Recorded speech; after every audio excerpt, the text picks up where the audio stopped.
सभी का स्वागत और धन्यवाद। आज विजया एकादशी का व्रत भी है। सभी ने व्रत रखना है, अन्न नहीं खाना, ज़्यादा भजन करना, पुस्तकों का ध्यान करना। कई बार लोग अपने प्रभुपाद शिक्षामृत कई बार लोग अपने पक्षियों को मैदान में ले जाकर पिंजरे के बाहर खुला छोड़ देते हैं और पक्षी घूमकर पुनः पिंजरे में आ जाता है। मनुष्य जीवन पिंजरे से बाहर निकालने के समान है। अभी हमारे पास जन्म मृत्यु के पिंजरे से बाहर निकलने की स्वतंत्रता है, किंतु हम वह नहीं करेंगे। हम पुनः उसमें प्रवेश करेंगे। पिंजरे से बाहर निकलने में हमारी रुचि नहीं है। हम बार बार पिंजरे के अंदर जा रहे हैं।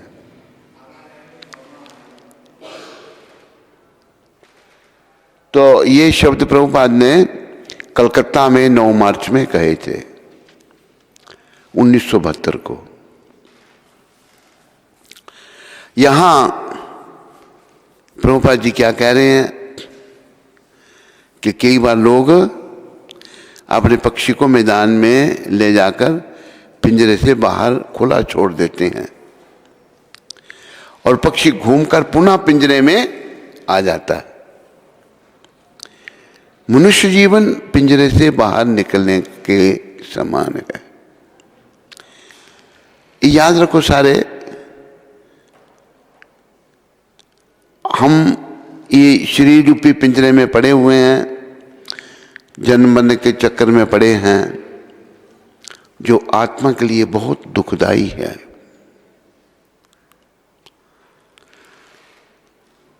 आत्मा परमात्मा का अंश है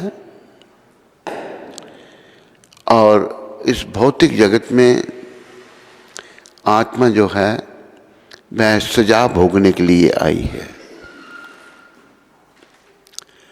तो संदेश ये है प्रभुपाद जी का कि हम सब लोग जन्म मरण के चक्कर से बाहर निकलने का प्रयास करें। ये जो जन्म लेना, मरना, फिर मां के गर्भ में आना, ये आत्मा के लिए बड़ा दुखदाई है। तो ये समाप्त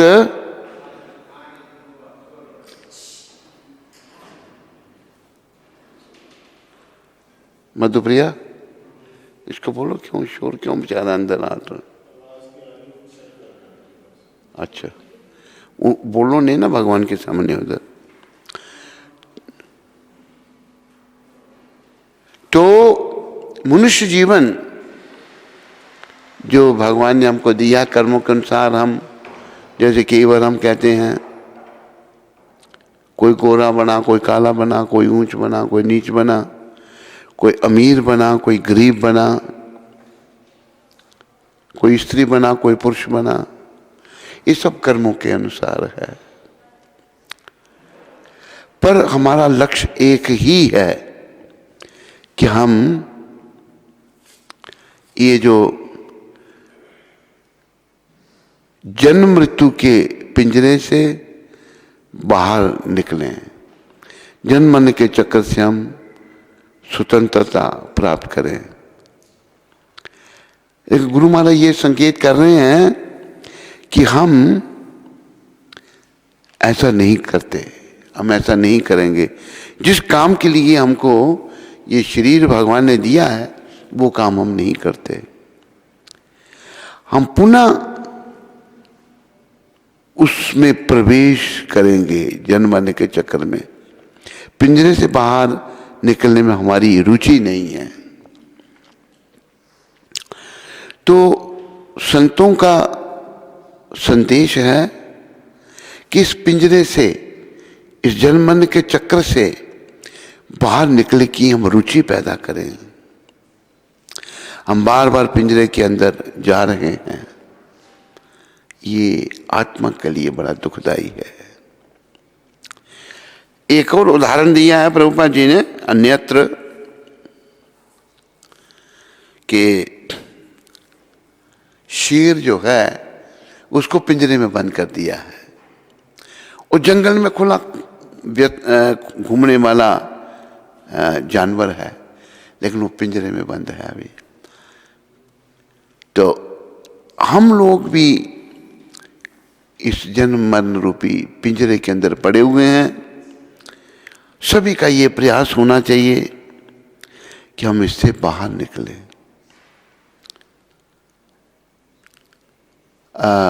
शंकर भगवान जो सारे देवों में शिरोमणि है, देवों में देव, महादेव, उन्होंने दर्शन तो लोगों को, संसार को और दिया, मायावाद का दर्शन देना पड़ा उनको, लेकिन उन्होंने ये भी कहा कि पुनरपि जननम पुनरपि मरणम पुनरपि जननी जठरे शयनम। यह संसारे बहु दुस्तारे कृपा ये पारे पाहि मुरारे। तेरा बार बार जन्म हो रहा है, बार बार तू जन्म के चक्कर में पड़ रहा है। ऐसा बुरा प्रभाव इस संसार का है। अभी तुम प्राणी क्या कर, कृपा ये पारे पाहि मुरारे, तू मुरारी श्री कृष्ण की कृपा को ले ले। जिन्होंने मुरा नाम के राक्षस का वध किया था, उनकी कृपा ले ले। तो उनकी कृपा कैसे मिलेगी?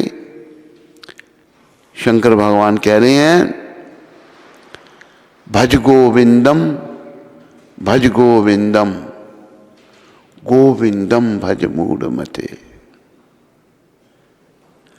मूढ़मते मतलब मूर्ख, मूर्ख गोविंद को भजो, गोविंद को भजो, गोविंद को ही भजो। 3 बार कहा है। 3 बार कहने का अभिप्राय है कि गोविंद को ही भजो। ये जो सारे देवताओं के शिरोमणि हैं वो कह रहे हैं। और ब्रह्मा जी सृष्टि के रचयिता हैं। ब्रह्मा जी ने भी भगवान के चरणों में प्रार्थना की, परीक्षा ली पहले भगवान की, फिर कहा कि गोविंदम आदि पुरुषम तमहम भजामि। हे गोविंद, हे आदि पुरुष, मैं आपका भजन करता हूं। चिंतामणि प्रकर सद्मषु कल्प वृक्ष लक्षावृतेषु सुरभि पालयंतम गोविंदम आदि पुरुषम तमहम भजामि। भगवान का जो धाम है वो चिंतामणि मतलब स्पर्शमणि से बना हुआ है। भगवान का धाम, जैसे यहाँ पर लोग ईंट पत्थर से मकान बनाते हैं, नहीं, भगवान का धाम स्पर्शमणि से बना हुआ है। जिस स्पर्शमणि को लोहा स्पर्श करने से बस सोना बन जाता है।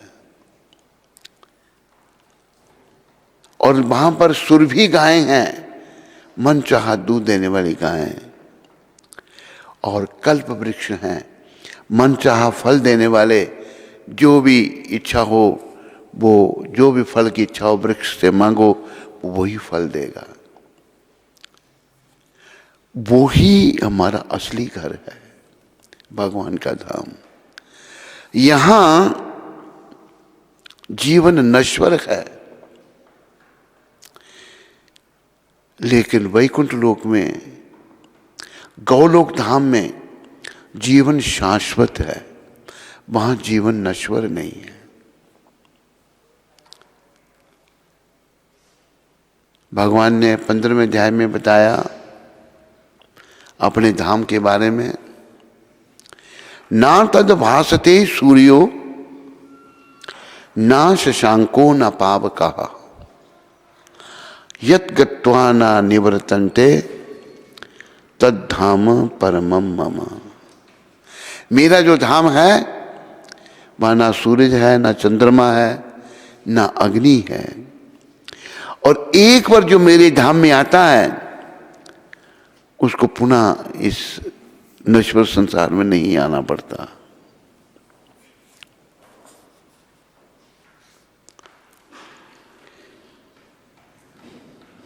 वह मेरा परम धाम ना तो सूरज ना चंद्र के द्वारा प्रकाशित होता है और ना अग्नि या बिजली से। जो लोग वहां पहुंच जाते हैं वे इस भौतिक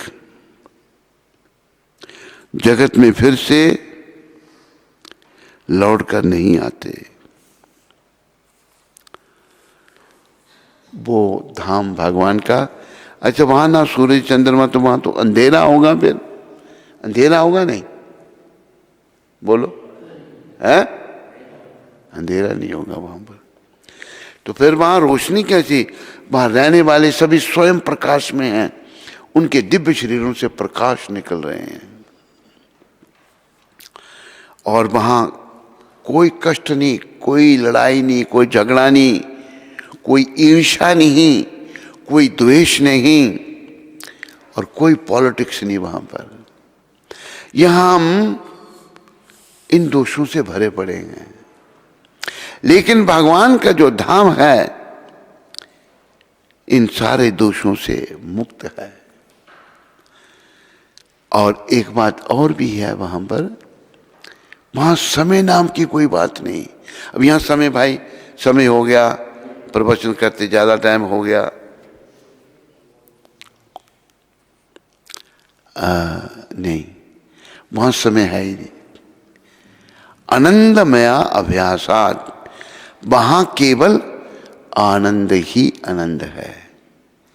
और मेरे प्यारे हरिभक्तों, ये याद रखो, ये शरीर वहीं जाने के लिए मिला है। तो कैसे जाया जाएगा भाई? अपने आप को चिंतामणि धाम में, भगवान के धाम में प्रवेश करने के योग्य बनाना है। योग्य कैसे बनाएंगे?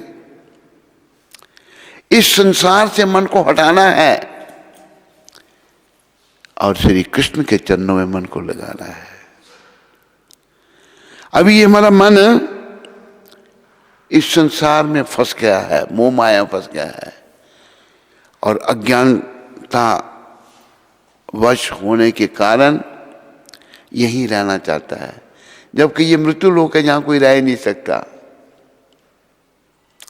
अगर भगवान यहां आते हैं, वो भी मनोहारी लीलाएं करते हैं और वो भी लीलाएं करके फिर वैकुंठ को, गौलोक धाम को चले जाते हैं। तो यहां पर आध्यात्मिक जगत अर्थात भगवान श्री कृष्ण के धाम का वर्णन हुआ है, जिसे कृष्ण लोक या गौलोक वृंदावन कहा जाता है, जिनमें आकाश में ना तो सूर्य प्रकाश की आवश्यकता है, ना चंद्र प्रकाश की अथवा अग्नि या बिजली की, क्योंकि सारे लोग स्वयं प्रकाशित हैं।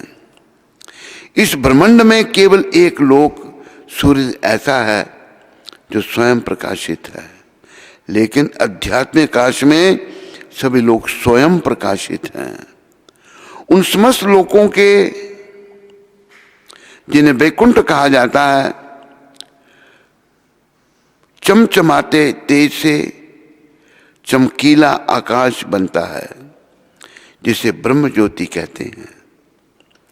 वस्तुतः यह तेज कृष्णलोक, गौलोक, वृंदावन से निकलता है। इस तेज का एक अंश महत तत्व अर्थात भौतिक जगत से आच्छादित रहता है।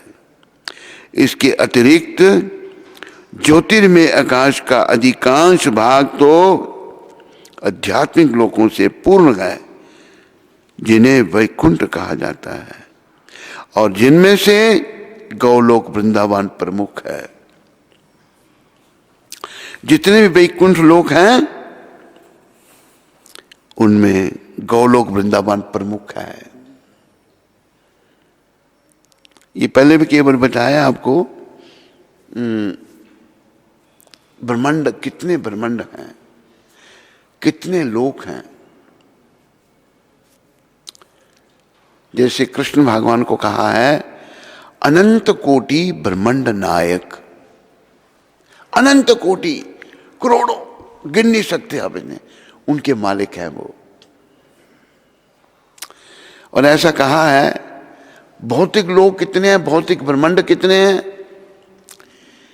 एक बोरा भर दो बड़ा वाला सरसों का, राई का, और राई के दानों को कोई गिन सकता है? नहीं। इतने भौतिक लोक हैं। तो भौतिक लोक ज्यादा नहीं, 3/4 आध्यात्मिक लोक, 1/4 भौतिक लोक। अंदाजा लगाओ आध्यात्मिक लोक कितने हैं। जब भौतिक लोकों को, भौतिक ब्रह्मांडों को भी नहीं गिना जा सकता, ये 1/4 हैं। 4 हिस्से करो, 3/4 आध्यात्मिक जगत, 1/4 भौतिक जगत। तो इस बात का स्मरण रखो, मेरा एक ही काम है, अपने बिगड़े हुए मन को, अपने मलिन मन को भगवान श्री कृष्ण के चरणों में लगाना, जैसे तैसे भी, जैसे तैसे भी मन को कृष्ण के चरणों में लगाना है। इस संसार से मन को हटाना है और श्री कृष्ण के चरणों में इसको लगाना है। अगर ये कृष्ण के चरणों में लगेगा तो धीरे धीरे शुद्ध होना शुरू हो जाएगा। अंग्रेजी में कहते हैं इट्स ए ग्रेजुअल प्रोसेस। चुटकी बजाने से सिद्ध नहीं होगा, धीरे धीरे। कई जन्म भी लग सकते, लेकिन गुरु महाराज प्रभुपाद ये परामर्श देते हैं कि इसी जन्म में धाम में जाओ, इसी जन्म में अपने आप को योग्य बनाओ, अपने दोषों को दूर करो, अपने अहंकार को दूर करो। अहंकार से मुक्त हो जाओ, दोषों से मुक्त हो जाओ और अपने आप को योग्य बनाओ। अंते नारायण स्मृति, अंत में भगवान का नाम जीवा पर आ जाए। इतने हम भगवान के चरणों में लग जाएं, इतना मन हमारा भगवान के चरणों में लग जाए कि सिवाय भगवान के हमको कुछ दिखे ही नहीं। वो एक श्लोक है भाई, कहाँ है वो, इष्ट देव स्फूर्ति, सब जगह ध्यान में है। हाँ, इसमें भी है या छोटी डायरी में तो नहीं लिखा कि हर जगह हम भगवान को देखें। जैसे एक संत हुए महाराष्ट्र में, संत नामदेव जी महाराज। एक बार उनके सामने भगवान जो हैं भूत के रूप में आ गए, बहुत बड़े भूत। भूत के रूप में आ गए। नामदेव जी उनको देखकर नाचने लगे, डरे डोरे कुछ नहीं। तो भगवान ने फिर दर्शन दिए। भगवान ने कहा तेरे को डर नहीं आया? कहते प्रभु क्या आप भूत के भीतर नहीं, आप तो सब जगह हैं, डरना क्या है फिर। ये शब्द हैं चैतन्य चरितामृत मध्य लीला श्लोक 8 और 274, अध्याय 8 श्लोक 274। स्थावर जंगम देखे ना देखे तार मूर्ति, सर्वत्र है निज इष्ट देव स्फूर्ति। महान भक्त अर्थात महाभागवत अवश्य हर चर तथा अचर को, हर चर तथा हर अचर को देखता है, किंतु वह अनेक बाह्य रूपों को नहीं देखता।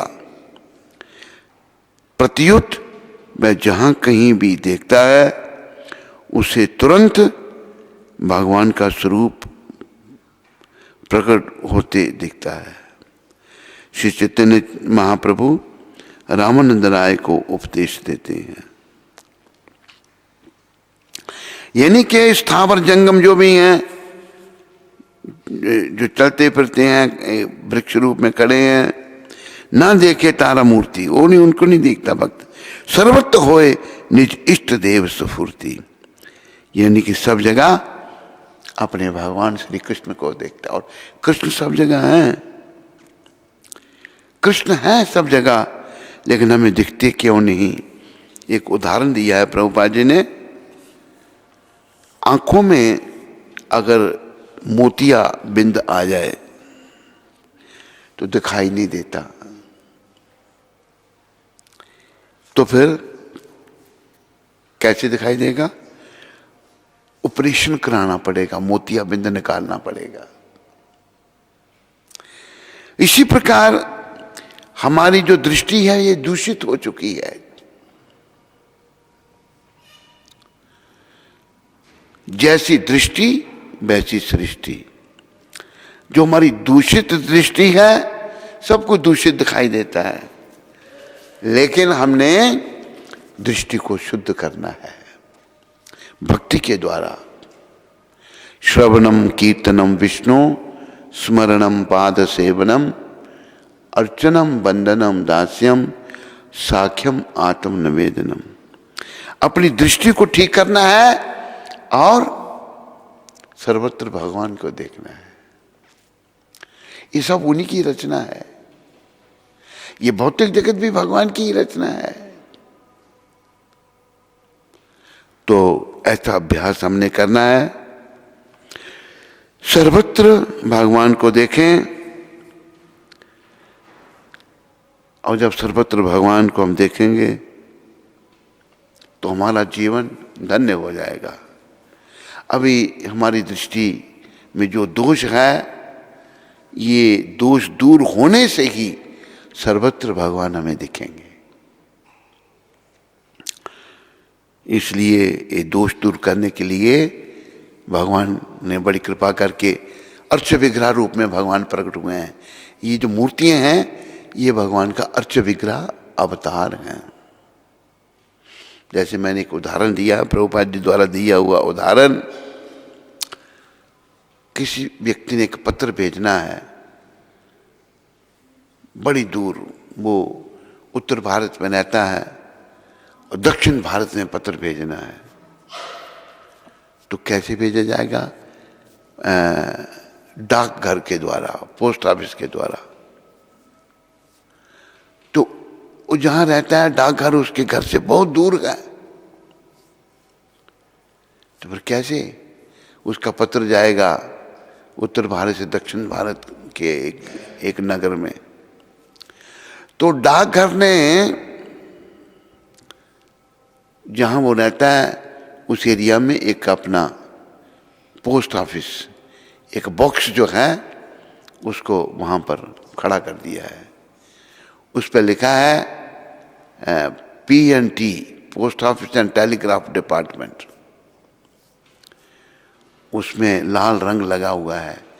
उसमें अगर आप अपना पत्र डालेंगे, जबकि वो पोस्ट ऑफिस नहीं है, पोस्ट ऑफिस तो दूर है, उसमें अगर पत्र डालेंगे वो भी अपने गंतव्य स्थान को पहुंच जाएगा।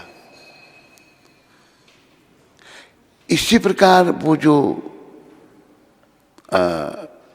पोस्ट बॉक्स है, भगवान की जो मूर्ति है वो भगवान के द्वारा प्रमाणित है।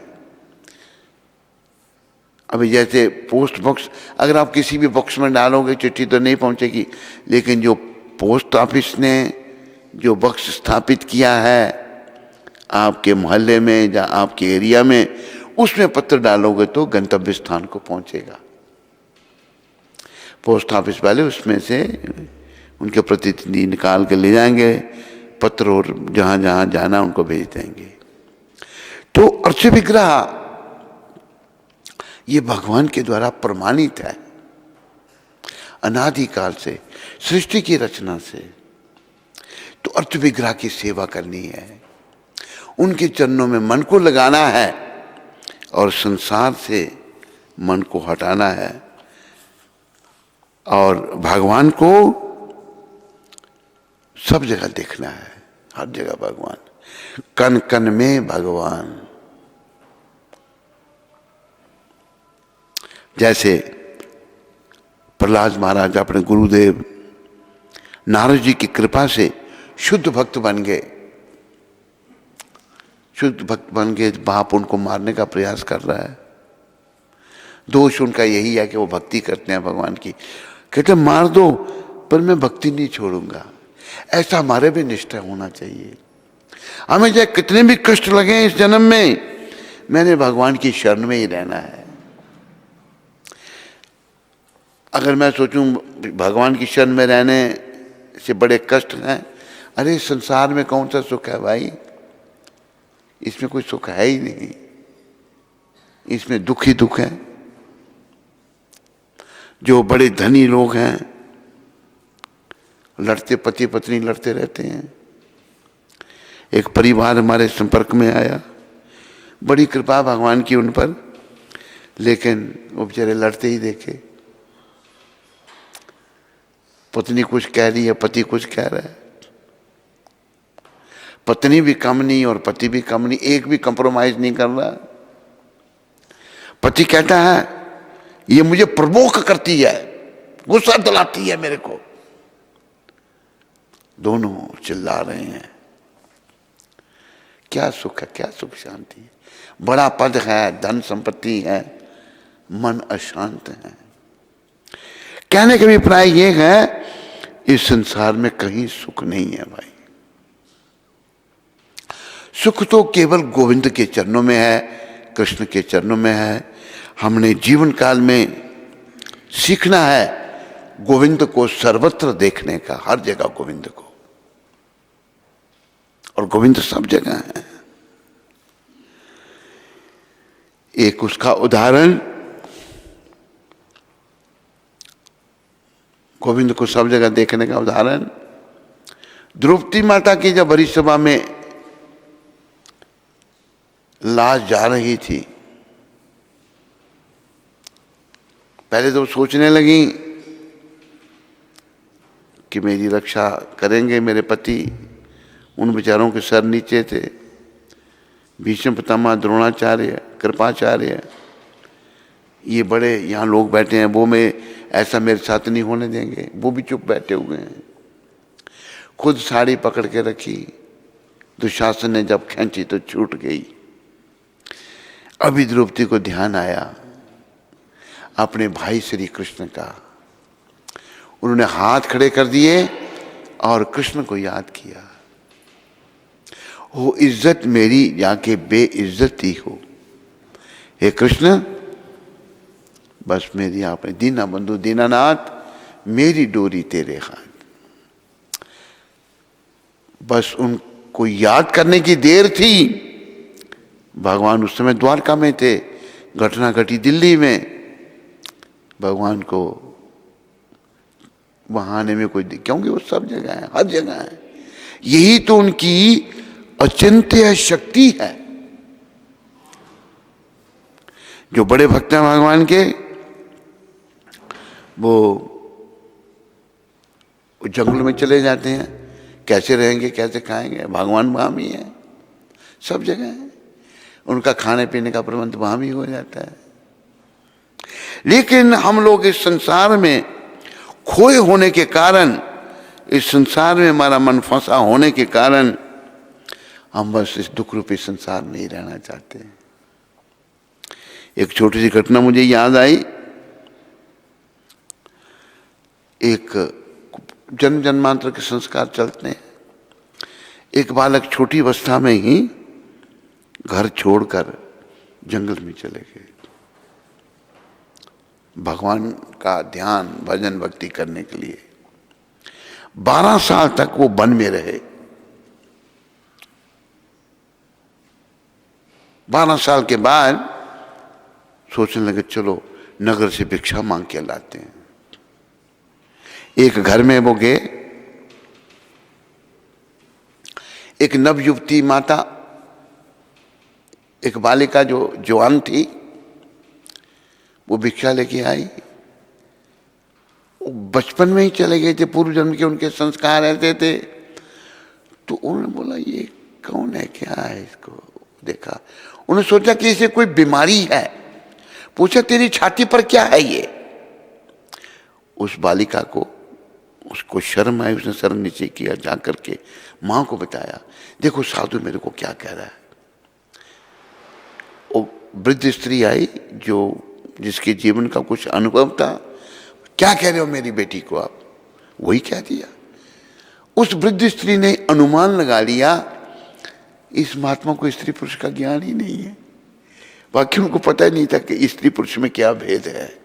उन्होंने सोचा ऐसे कोई बीमारी है, फोड़े निकल गए हैं। उस माता ने बड़े तरीके से, देखो महाराज ये हमारी बालिका है, हम इसका विवाह करेंगे, ये ससुराल जाएगी, ये बच्चे को जन्म देगी। वो जन्म लेने वाला बच्चा जो है उसके पीने के लिए भगवान ने प्रबंध किया है, स्तन लगाए हैं, ये स्तन हैं इसके। महात्मा सोच में पड़ गए, विवाह इसका हुआ नहीं, बच्चे को जन्म दिया नहीं, वो जो जन्म लेगा बच्चा पहले ही भगवान ने प्रबंध कर दिया। और भिक्षा दी, वापस चले गए जंगल में। फिर शब्द बड़े सुंदर कहे हैं, ये कहीं हैं लिखे हुए, जब दांत न थे तब दूध दियो। जब बच्चा जन्म लेता है उसके मुंह में दांत नहीं होते। जब दांत न थे तब दूध दियो। जब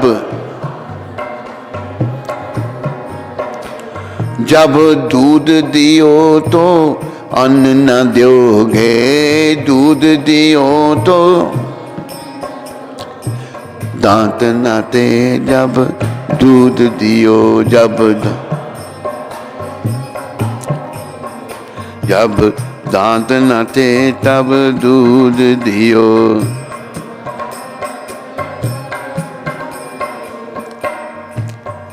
कहा है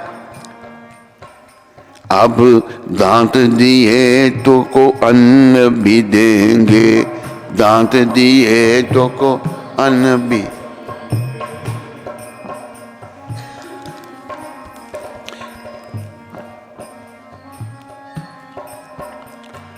जल में थल में पशु पक्षिन में। जल में सबकी सुधी लेते वो तेरी हुले हैं। सबकी सुध लेते थे। जल में जो जीव जल में है वो भी खा रहे हैं, पशु पक्षी भी खा रहे हैं। जल में थल में पशु पक्षिन में सबकी सुधी लेत वो तेरू हुले हैं। सबकी सुधी लेते हैं भगवान, तेरी भी लेंगे। जान को देत अजान को देत। जान को देत जहान को देत बै तो को भी दे है। अजान को दे। रे मन मूर्ख सोच करे क्यों। रे मन मूर्ख सोच करे कहूँ हाथ न आए है। सोच करे कहूँ हाथ न। तो कहें भगवान तो सबको दे रहे हैं भाई। मछली पानी में रहती है, वो भी भूखी थोड़ी रहती है। पक्षी हैं, उड़ते हैं, वो भी उनका पेट भरता है। जंगल में पशु हैं, सबको मिल रहा है खाने के लिए। पृथ्वी के बीच में भी जीव रहते हैं, वो भी खाते हैं। तो संत जो हैं 12 साल तो वन में रहे, फिर वापस चले गए। कहते मैं कहाँ क्यों आ गया था दुनिया में, लोगों से मांगने के लिए क्यों आ गया। तो क्या एक भजन यहाँ बड़ा सुंदर है, क्या करना है।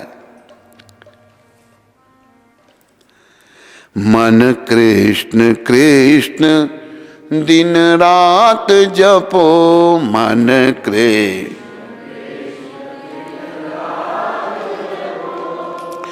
क्यों व्यर्था जन्म गवाए रहा, क्यों व्यर्था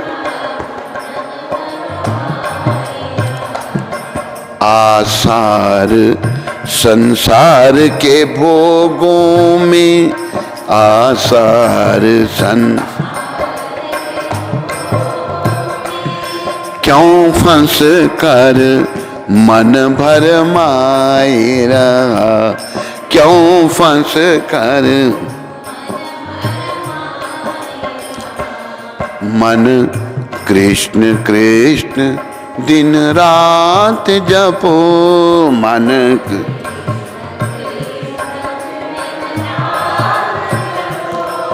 जिना कृष्ण चरण चित लायाई, जिना कृष्ण उना अपना आप बनाया, उना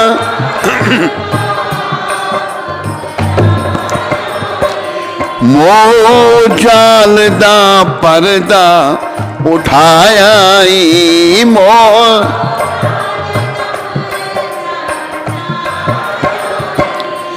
यश उनका जग में गाए रहा, यश उनका जग मन कृष्ण कृष्ण दिन रात जपो, मन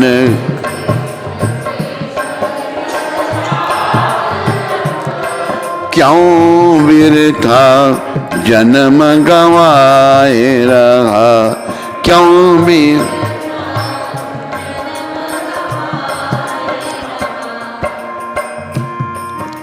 बड़ी सुंदर शिक्षा इस भजन में है।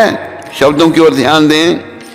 जिना वास्ते पाप कमानाई, जिना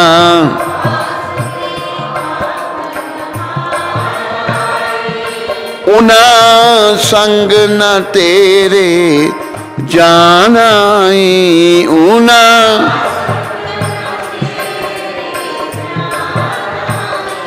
आप कीतियां दा फल पानाई, आप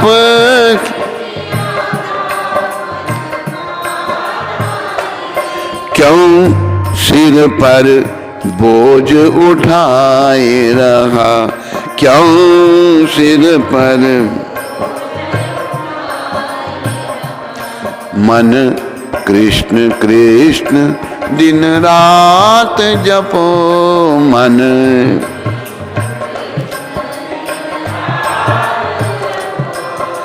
जिना नाल तू प्रीता जोड़नाई, जिना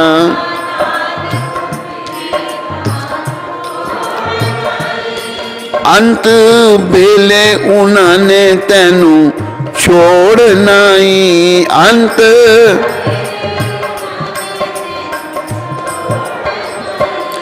तेनू कलिया कर बिचों टोरनाई, तेनू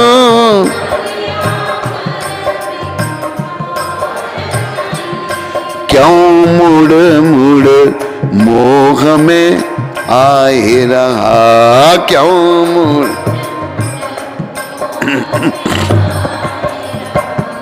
मन कृष्ण कृष्ण दिन रात जपो, मन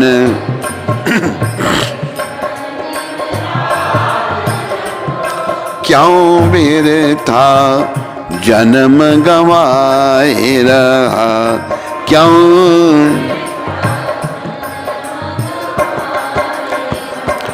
आसार संसार के भोगों में आसार, क्यों फंस कर मन भर माए रहा, क्यों फंस।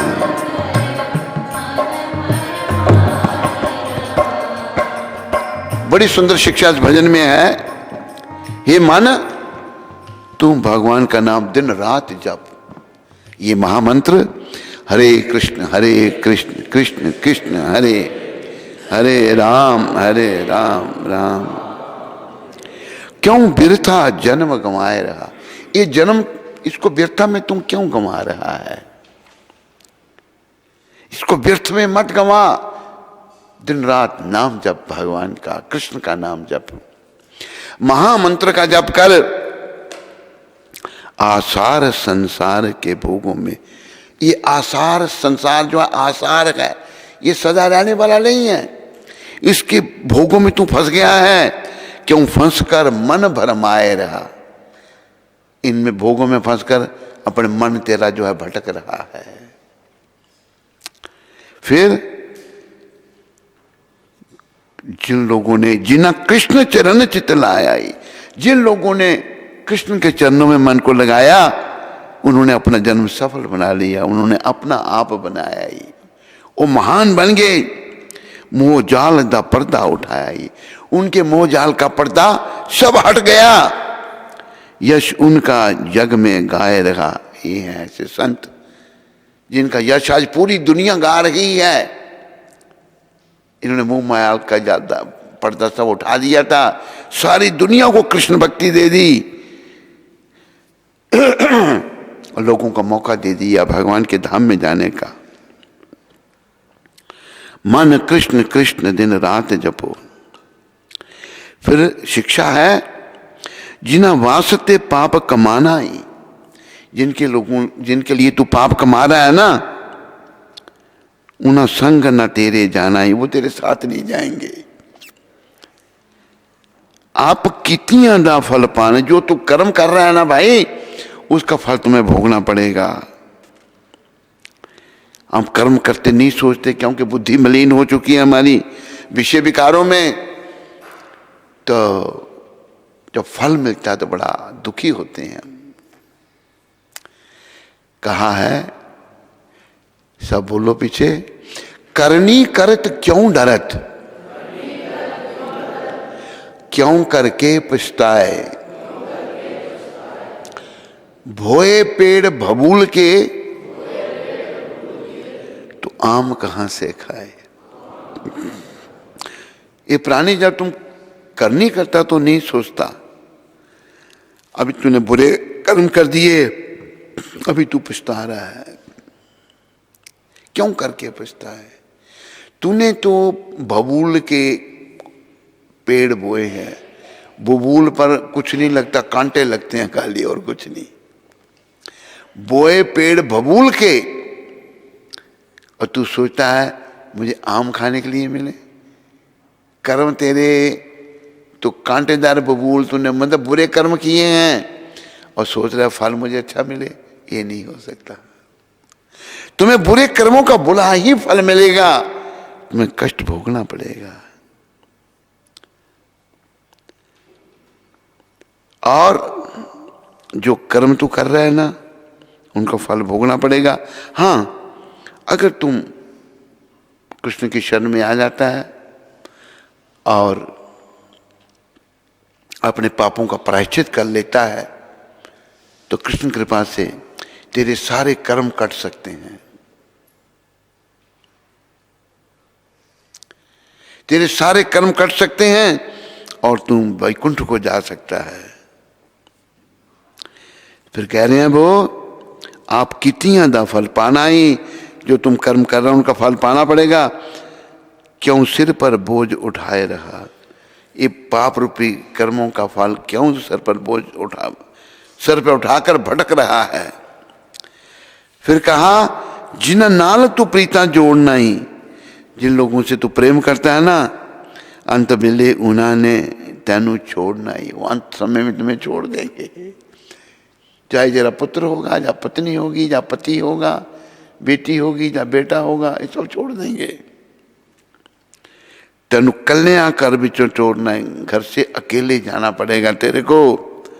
क्यों मुड़ मुड़ मुंह में आए रहा, और मुंह में क्यों तुम आ रहा है भाई?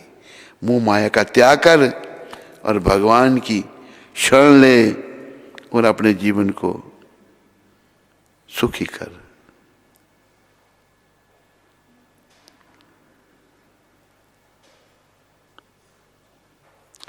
तो हमें भगवान की शरण में जाने के लिए ऐसे संतों की कृपा चाहिए।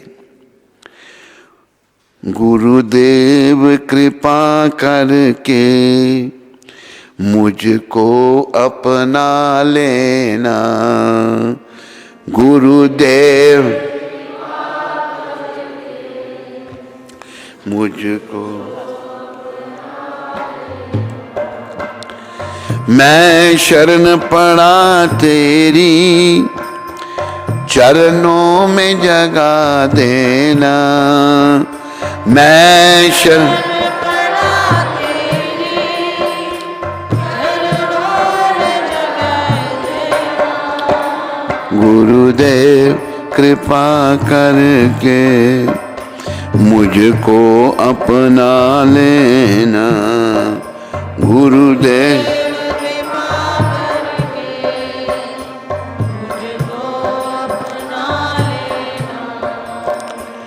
करुणा निधि नाम तेरा, करुणा दिखलाओ तुम। करुणा निधि नाम तेरा, करुणा दिखलाओ। सोए हुए भाग्यों को हे नाथ जगाओ तुम। सोए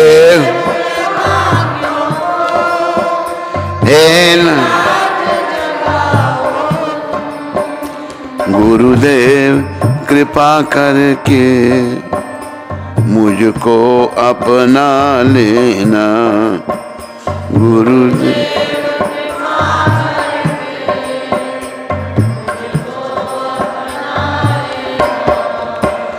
तुम सुख के सागर हो, निर्धन के सहारे हो।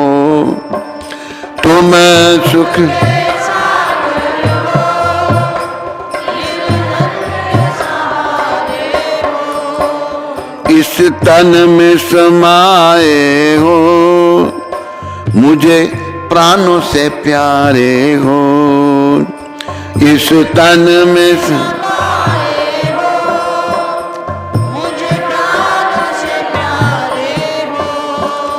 नित माला जपूं तेरी, मेरे दोष मिटा देना। नित माला जपूं तेरी, मेरे दोष मिटा देना। गुरुदेव कृपा करके मुझको अपना लेना।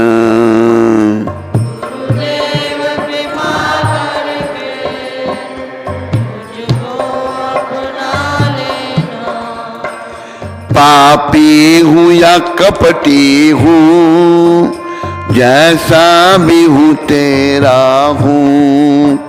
पापी हूँ या कपटी हूँ, जैसा भी हूँ तेरा हूँ। घर बार छोड़ कर मैं जीवन से खेला हूँ।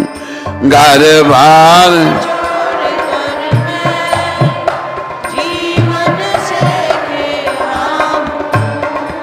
दुख का मारा हूँ मैं, मेरे दुखड़े मिटा देना। दुख का मारा मेरे दुखड़े मिटा देना। गुरुदेव कृपा करके मुझको अपना लेना। गुरुदेव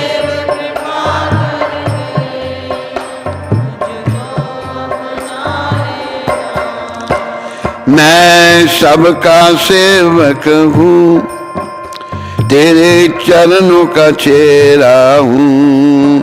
मैं सब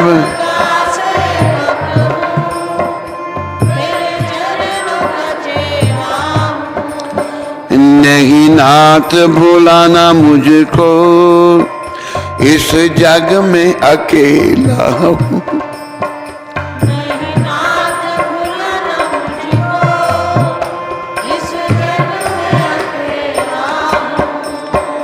तेरे दर का भिखारी हूँ, मेरे दोष मिटा दे।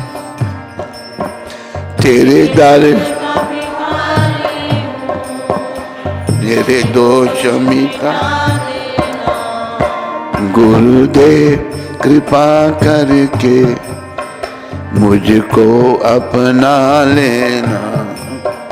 गुरुदेव कृपा करके मुझको अपना लेना।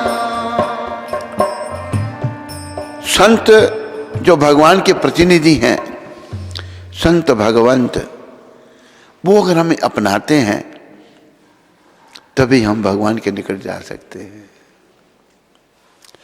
और भगवान का प्रेम हमने पाना है। यदि प्रेम प्रभु से चाहता, अभिमान को तजता तरे।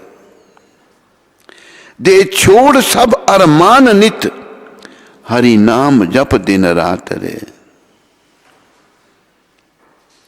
संसार के भैभव तुम सभी, तू जान जलती आग रे। दे त्याग रे सुख स्वप्न का, बीती निशा अब जाग रे। यदि प्रेम प्रभु से चाहता, अभिमान को तजता तरे। तो भक्ति करने से धीरे धीरे अभिमान जाएगा हमारा। भक्ति में मन को लगाना है। मन तो कहते हैं बड़ा चंचल है, दुष्ट है, मलिन है, मेरा विश्वास ही नहीं है भगवान में। ये मन की मलिनता है और कुछ नहीं है। मन उल्टे सीधे काम करके इतना मलिन हो गया, उसका भगवान से विश्वास हट गया। लेकिन ये मन की मलिनता भैया जीवन काल में दूर करनी है। नहीं करते हैं तो ये मन तोला है हमको नरक में ले जाने के लिए। लेकिन प्रभुपाद जी जैसे संत तुले हैं हमको भगवान के पास ले जाने के लिए। तो किसकी सुनोगे, प्रभुपाद जी की या मलिन मन की? सबने बोला किसकी सुनोगे? प्रभुपाद जी की सुननी। ये संत भगवान के भेजे हुए हैं जिन्होंने बड़ा एक भगीरथी चमत्कार किया। भगीरथी चमत्कार क्या है? महाराजा भगीरथ जो थे उन्होंने गंगा मैया को पृथ्वी पर लाया था अपने पूर्वजों के उद्धार के लिए। इसलिए गंगा माता को भगीरथी गंगा कहते हैं। भगीरथ जी ने बड़ी तपस्या की थी, बहुत तपस्या की थी, भगीरथी गंगा। इसी प्रकार ऐसे संत इन्होंने भगीरथी कार्य किया। गंगा को पृथ्वी पर लाना बड़ा कठिन था। महाराजा भगीरथ के जो पूर्वज थे, महाराजा दिलीप, महाराजा अंशुमान, कई राजे हुए, उन्होंने भी प्रयास किया, सब असफल रहे। उसी कुल में महाराजा भगीरथ प्रकट हुए, घोर तपस्या करके गंगा मैया को पृथ्वी पर लाने के लिए। पूर्वज जो थे उनके ऋषि के श्राप से जिनकी अवगति हुई थी, उनकी सतगति करने के लिए। तो प्रभुपाद जी ने भगीरथी कार्य विदेशों में प्रचार कर दिया। जिन्होंने कभी भगवान का नाम नहीं सुना था, जिन्होंने कभी नाम नहीं सुना था, वहां प्रचार कर दिया। जैसे राजेंद्र जी महाराज एक प्रवचन में कहते हैं कि हम लोग चाय काफी नहीं छोड़ सकते, लेकिन प्रभुपाद स्वामी महाराज ने विदेशियों की चाय काफी छोड़ा दी। ये बहुत बड़ी बात है। तो इन्होंने भगीरथी कार्य किया। इनके चरणों को पकड़ लो, इनकी कृपा की याचना कर दो, याचना करो ये आपको भक्ति में आगे बढ़ाएंगे, भगवान के निकल ले जाएंगे। धीरे धीरे होगा, चुटकी बजाने से नहीं होगा कुछ भी। बोलो पतित पावन शिला प्रभुपाद की।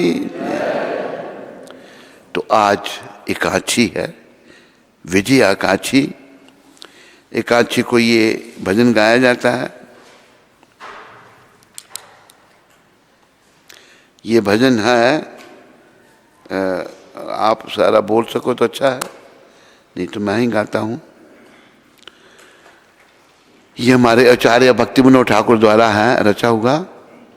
शुद्ध भक्त चरण रेणु भजन अनुकूल, शुद्ध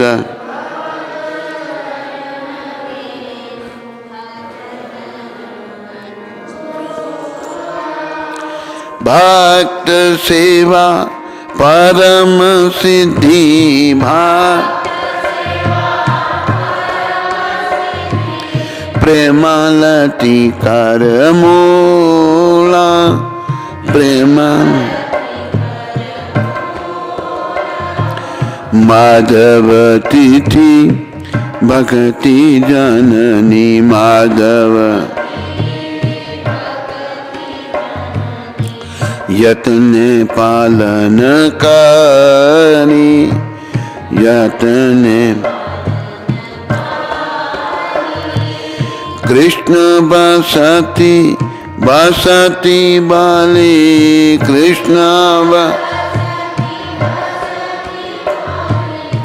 परम आदरे भारी, परम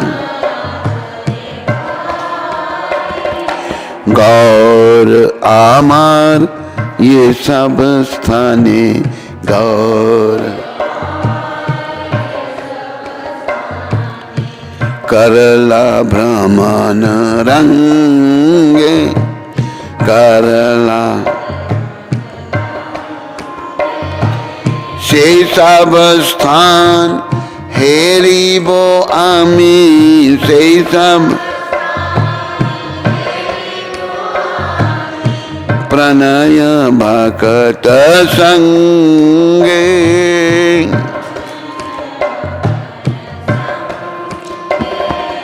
मृदंग वाज सुनीते मन, मृदंग वाज सुन,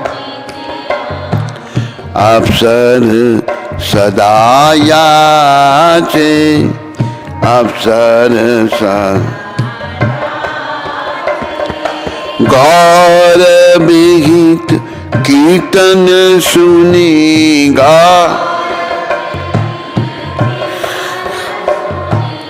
आनंद हृदय नाचे,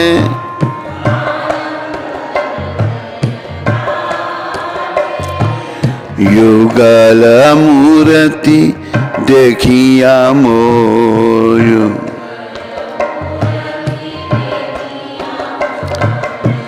परम आनंद आया,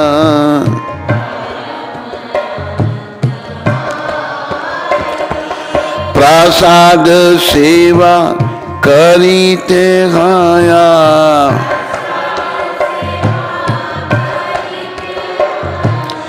सकल प्रपंच जाया,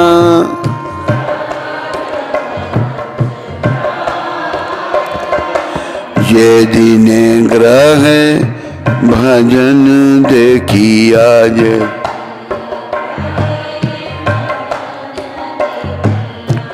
ग्रह थे गौलोक भाया, ग्रह थे गौलोक, चरण सिद्धू देखिया गंगा चर, सुख न सीमा पाया,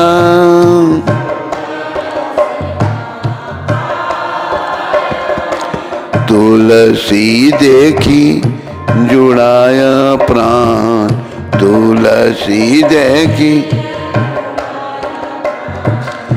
माधव तोषनी जानी माधव गौर प्रिया शाक सेवन गौर जीवन सार्थक माने जी भक्ति विनोद कृष्ण भजन भक्ति अनुकूल पाय जा अनुकूल प्रति दिवस परम सुखे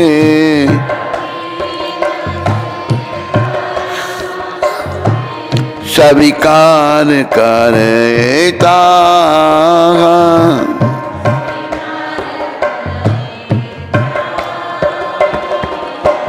शुद्ध भगत चरण रेणु शुद्ध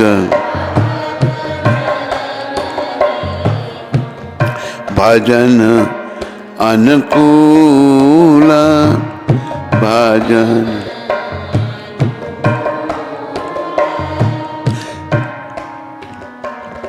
तो ये भजन एकादशी के दिन गाया जाता है। एकादशी कीर्तन शरणागति जो भक्ति विनोद ठाकुर जी के द्वारा रची हुई पुस्तक है उसमें से है। अगर हमें शुद्ध भक्तों के चरणों की धूली मिलती है तभी हम अनुकूल भजन कर सकते हैं। लोग भजन तो करते हैं पर प्रायः वो अनुकूल नहीं होता क्योंकि शुद्ध भक्तों की चरणों की धूली नहीं मिली। भक्त सेवा परम सिद्धि, भक्तों की सेवा जो है सबसे बड़ी सिद्धि है। प्रेमा लती कर मूला, प्रेम रूपी जो लता है उसकी जड़ है भक्तों की सेवा। भक्तों की सेवा प्रेम रूपी जो लता है उसकी जड़ है। माधव तिथि भक्ति जननी जतने पालन करी, यानी कि एकादशी जो है ये भक्ति देने वाली है, इसको बड़े तरीके से पालन करना चाहिए। यतन पालन करी ही कृष्ण बसती बसती बोली परम आदर बरी ही। कृष्ण भगवान का नाम लेते लेते परम आदर से हमें एकादशी का पालन करना चाहिए। गौर हमारा ये सब स्थाने करीला भजन रंगे, जिन जिन जगहों पर हमारे गौर भगवान आए थे, जो कृष्ण गौर रूप में आए थे, जहां जहां वो गए से सब स्थान हेरी अभी मैं उन सब स्थानों के दर्शन करूंगा। भक्ति विनोद ठाकुर कह रहे हैं प्रणय या भक्त संगे, भक्तों के साथ जाकर उनको देखूंगा, मैं दर्शन करूंगा। मृदंग वाद्य सुनिते मना, जब मैं मृदंग की आवाज सुनता हूं अवसर सदा याचे, तो मृदंग आवाज सुनने की मैं इच्छा करता हूं, वो अवसर मुझे कब मिलेगा, मैं मृदंग की आवाज सुनूंगा। गौरव हित कीर्तन सुनी आनंद हृदय नाचे, जो कीर्तन गौर भगवान को प्रिय थे वो जब मैं सुनूं तो मेरा हृदय आनंद से नाचता है। युगल मूर्ति देखी या मोर परम आनंद आया, राधा कृष्ण के दर्शन करके मुझे बड़ा आनंद मिला। प्रसाद सेवा करी ते खाया सकल प्रपंच जाया, प्रसाद का सेवन करने से सारा प्रपंच चला गया, मैं शुद्ध हो गया। जे दिन ग्रह भजन देखिया ग्रह ते गौलोक भाया, जिस दिन घर में भजन होता है मुझे मेरा घर गौलोक धाम जैसा लगता है। चरण सिद्धू देखिया गंगा सुख न सीमा पाया, चरण सिद्धू गंगा मैया जो भगवान के चरणों से निकली हैं उनके जब मैं दर्शन करता हूँ मेरे सुख की कोई सीमा नहीं रहती।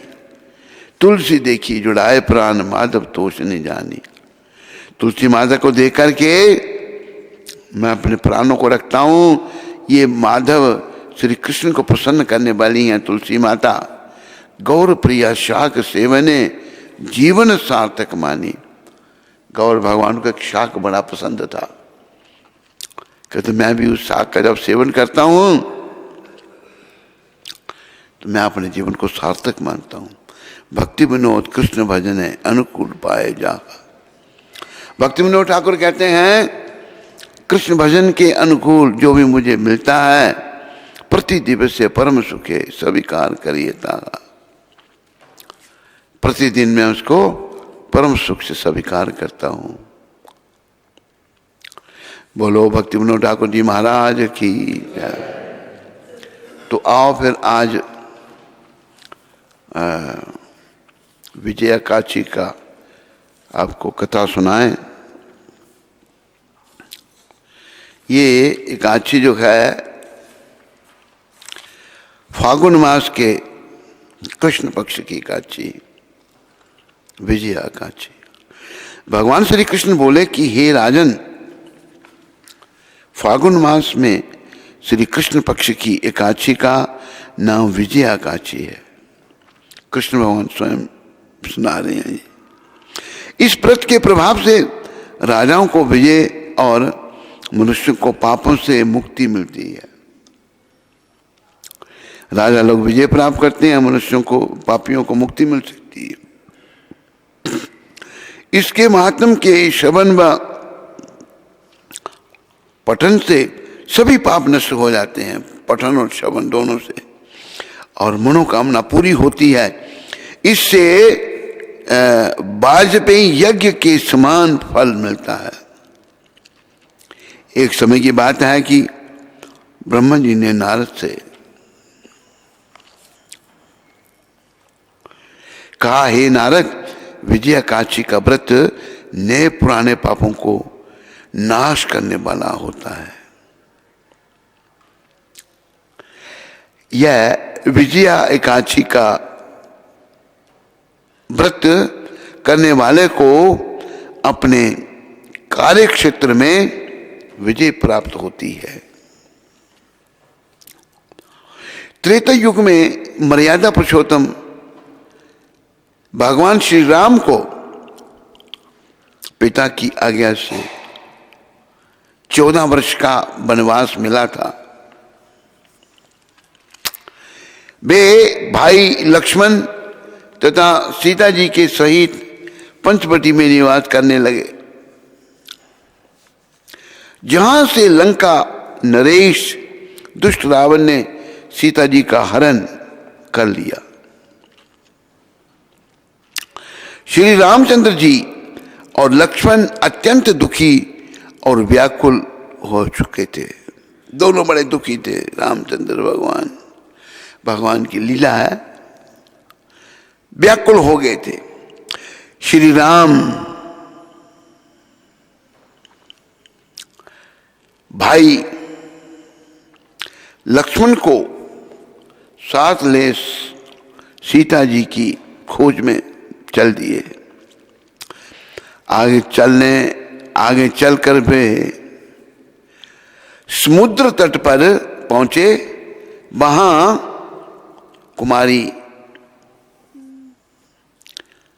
कुमारी द्वीप में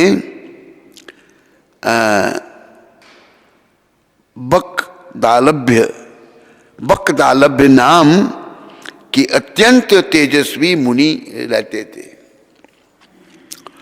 श्री रामचंद्र जी बकदालभ्य ऋषि के पास आश्रम में गए।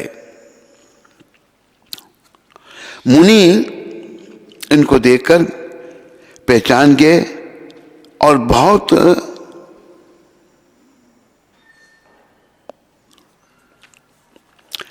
प्रसन्न हुए। उन्होंने मनुष्य रूप धारण किए।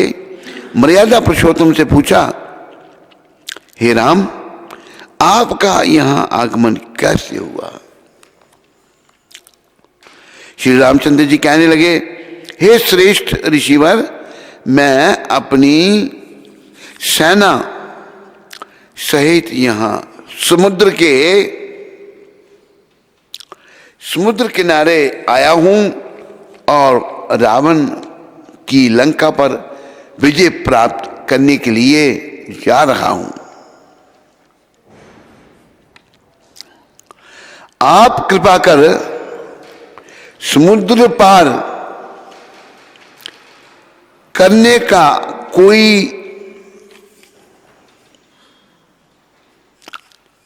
उपाय बताइए। समुद्र पार करने पर ही मैं विजय पा सकता हूं। तब महर्षि वक्दालभ्य बोले, फागुन मास के कृष्ण पक्ष की विजया एकादशी का व्रत करने से निश्चय ही आपकी विजय होगी।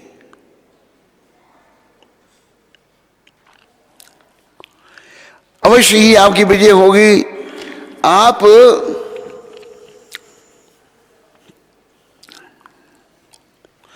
अपनी वानर सेना सहित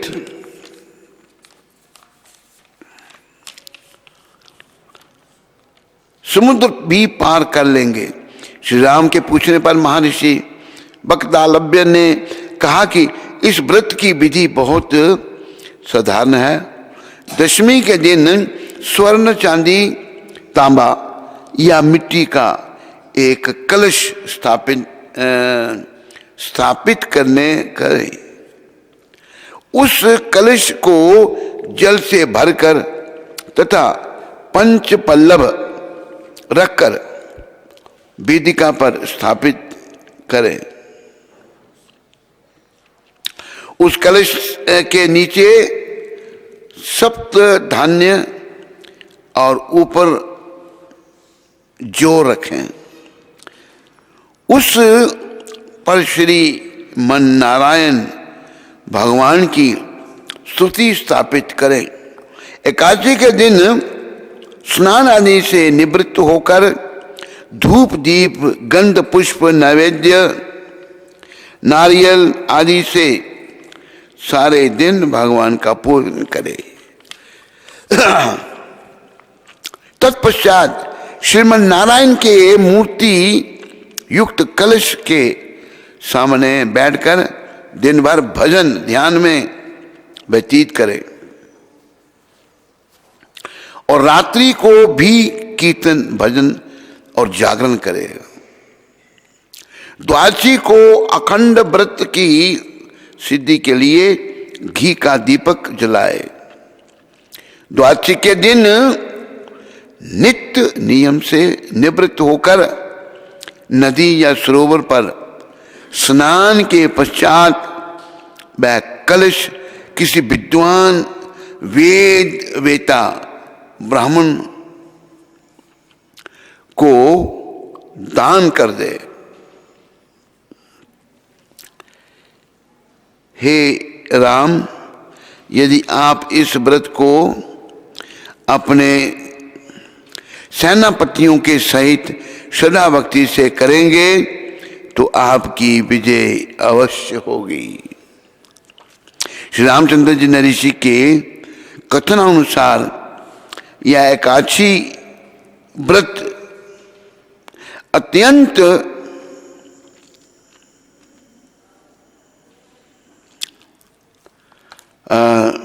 एकादशी का व्रत संपन्न किया और समुद्र पार करके राक्षसों पर विजय पाई। उन्होंने युद्ध में रावण को मारकर लंका पर विजय प्राप्त की और सीता जी को बंधन मुक्त कराया। हे पांडुनंदन, जो विधि पूर्वक इस व्रत को करता है जीवन में उसकी विजय अवश्य होती है। श्री स्कंद पुराण में यह कथा वर्णित है। फलहार इस दिन सिंघाड़े का सागार लेना चाहिए। सिंघाड़े कूट व दूध से बने पदार्थ फलादि सेवन कर सकते हैं। बोलो जया काची माता की जय। बोलो विजया काची माता की जय। हरे कृष्ण।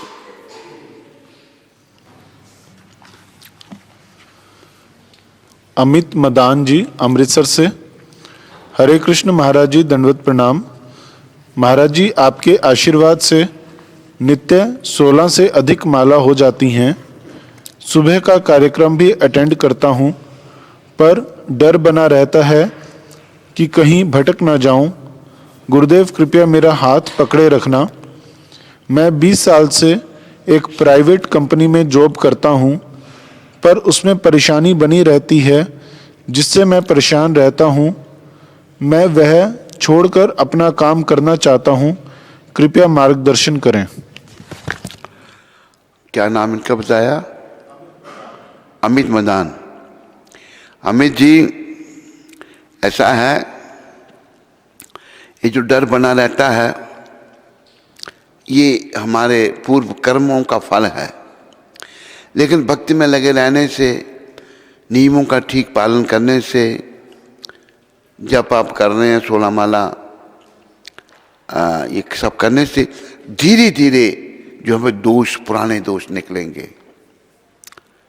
कई जन्मों के दोष हमारे साथ चले आते हैं, धीरे धीरे निकलेंगे।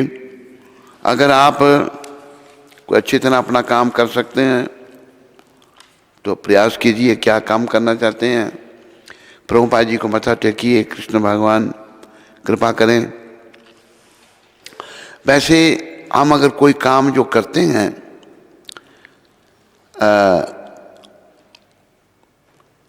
हमें उस काम के कर्म के फल से बचने के लिए प्रभुपाद जी ने लिखा है भक्ति सामर सिंधु में, आप मुख में आप पढ़ो कि हमारे पूर्ववर्ती आचार्यों ने, एक हमारे आचार्य हुए रूप गोस्वामी प्रभुपाद, वो फाइनेंस मिनिस्टर थे राजा के,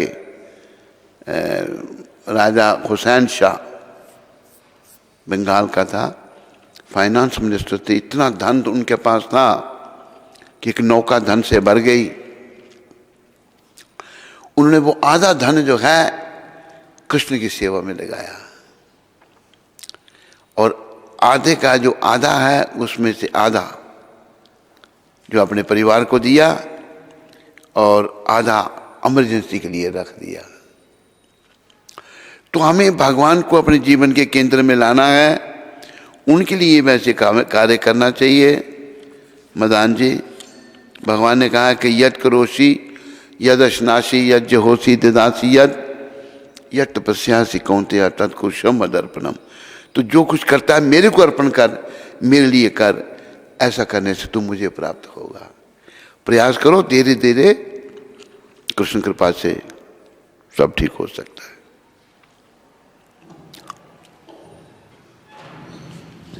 अंकुश भंडारी जी अमृतसर से। गुरुदेव, आपके चरणों में दंडवत प्रणाम। गुरुदेव, मैंने 3 दिन पहले आपसे दीक्षा के बारे में पूछा था, जब आपने बताया था। गुरुदेव, आप कल रात मेरे स्वप्न में आए और हरि कृपा प्रभु जी भी थे। उन्होंने मेरी दीक्षा करवाई। गुरुदेव, आपसे दीक्षा देने के बाद आपने मुझे बिहारी जी के दर्शन भी करवाए। गुरुदेव, मेरे वास्तविक गुरु आप ही हो। कृपया कीजिए गुरुदेव, इस दास पर त्रुटियों के लिए क्षमा चाहता हूँ। कृपा है भंडारी जी, कोई चिंता नहीं करो, बस लगे रहो भक्ति में और कृष्ण कृपा करेंगे। कृष्ण बहुत दयालु हैं, खाली कमी हमें में है कृष्ण में, उनकी दया में कोई कमी नहीं। कमियों से हम लोग ही भरे पड़े हैं, जिनको निकालने का हमने प्रयास करना है।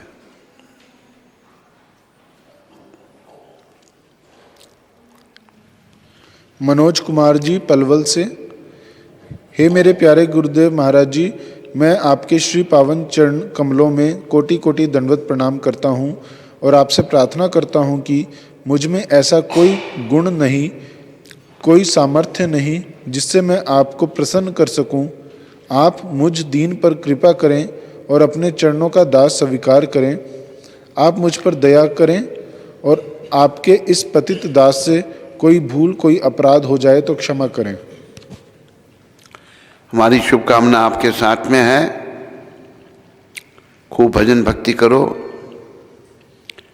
कृष्ण बड़े दयालु हैं, उनकी कृपा होगी। गौर निताय बड़े दयालु हैं, राधा रानी बहुत दयामय है। वेद अरोड़ा जी लॉस एंजलिस से, कोटि कोटि प्रणाम गुरुदेव। I am asking this question second time. I am not able to control mind during japa, please guide. क्या जप करते समय मन पे नियंत्रण नहीं कर पा रहे हैं। हाँ, देखो ऐसा है अरोड़ा जी, ये धीरे धीरे होगा। जब जप के समय मन इधर उधर जाता है, अभी जब तक ये शुद्ध नहीं होगा इसने जाना है, लेकिन आपने लगे रहना है। बार बार अभ्यास करने से ये धीरे धीरे जप में लगेगा। शुरुआत में नहीं लगेगा, समय लग सकता है। It's a gradual process. चिंता नहीं करो, जप करते रहो और प्रयास करो। मान लो जब आप जप करने बैठे हो, मन कभी इधर उधर भाग रहा है, मन को कहा तू जा जहाँ जाना है, मैं नहीं जाऊँगा। जब आप नहीं जाएंगे तो मन जाकर क्या करेगा? वापस आ जाएगा। आप जप करने का प्रयास करो, प्रभुपाद जी का, गौर निताय का और नित्यानंद भगवान के चरणों में प्रार्थना करो। हमारा मन जो विचलित हुआ है, ये विषय विकारों के कारण हुआ है। नित्यानंद भगवान के चरणों में एक प्रार्थना की है नरोत्तम ठाकुर ने। आर कबे निताय चांद करुणा खईबे, संसार वासना मोरे कबे तुच्छ होइबे। मेरे पर नित्यानंद भगवान कब कृपा करेंगे? मेरे मन में जो विषय वासना है ये मेरे लिए तुच्छ हो जाएंगी। विषया छाड़िया कबे शुद्ध खबे मना, कबे घमा है नव श्री वृंदावन। हे मेरे मन, तो विषय विकारों को कब छोड़ करके शुद्ध होगा और तुम वृंदावन में जाने के योग्य बनेगा। लगे रहो, चिंता नहीं करो, बार बार प्रार्थना करो प्रभुपाद जी के चरणों में, नित्यानंद भगवान के चरणों में, गौर भगवान के चरणों में। ग्रेजुअली आगे बढ़ेंगे। पूजा देवी, गुरुदेव महाराज जी, मैं जानना चाह रही थी कि हमारे घर में अभी किसी शिशु का जन्म हुआ है, ऐसी अवस्था में हम किस प्रकार भगवान को सेवा अर्पण करें? हाँ, बच्चे का जन्म हुआ है तो 40 दिन तक वो रहता है, अशुद्धि रहती है। तो उसके लिए आप किसी दूसरे को बोलो सेवा करने के लिए, वो आपके भगवान की सेवा करें। जो आपके गोत्र का नहीं हो, दूसरे गोत्र का हो, उसको बोलें कि वो आपके ठाकुर जी की सेवा करें।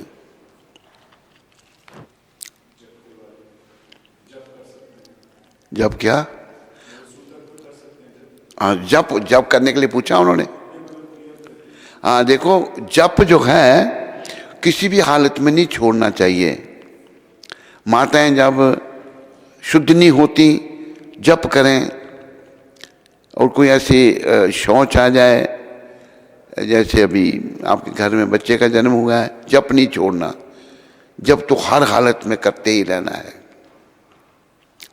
बाकी विग्रहों का स्पर्श नहीं, भगवान की सेवा नहीं कर सकते।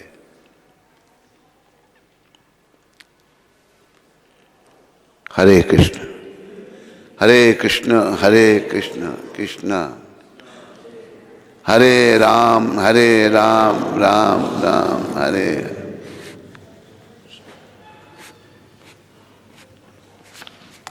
हरे कृष्णा। तो सबसे पहले हम गुरु महाराज जी का आभार व्यक्त करेंगे। सभी लोग बोले हरि बोल हरि बोल हरि बोल।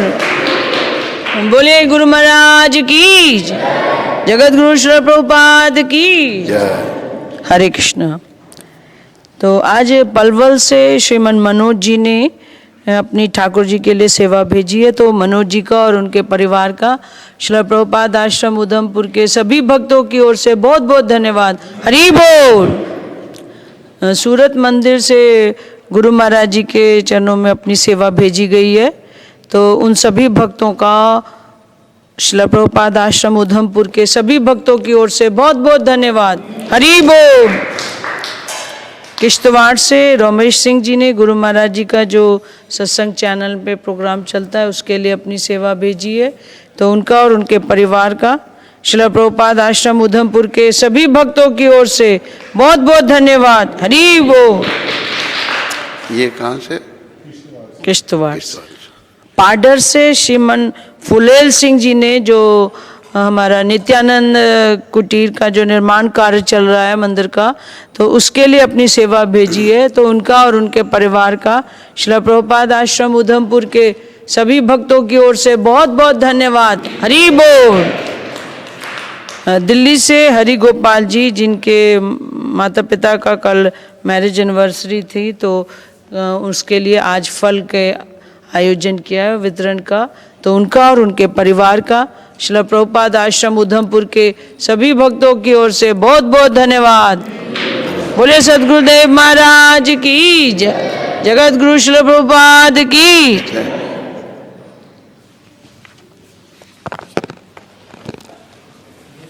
हरे कृष्णा कृष्णा कृष्णा। तुम्हें पता कैमरे के आगे से नहीं जाना होता है? हाँ, तो पीछे से जाना था ना, एक अकेला और एक वो।